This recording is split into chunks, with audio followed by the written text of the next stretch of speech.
Have a Craftsman GT 5054-inch deck 27 horsepower Briggs motor modelNNN-NN-NNNNand had a couple questions. 1. How do you get the deck off?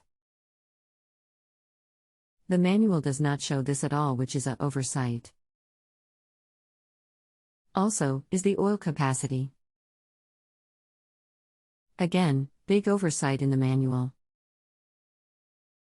Hello, and thank you for choosing JustAnswer. I'll be helping you today and am committed to providing clear and concise answers to your question. Here's the procedure for removing the mower deck. Please give me a moment to verify the oil capacity for you.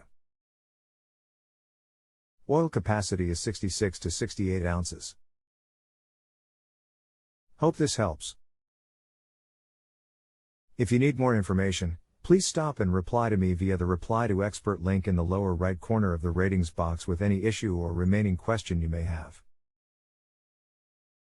My reputation as an excellent expert is critical, and I will be happy to continue further and do everything I can to provide you with the best service possible. Your highest rating is my primary goal because that means I've given you the top quality service you deserve. Thank you so much. If you have a home improvement or appliance question and want to chat with an expert now, visit justanswer.com/ythi.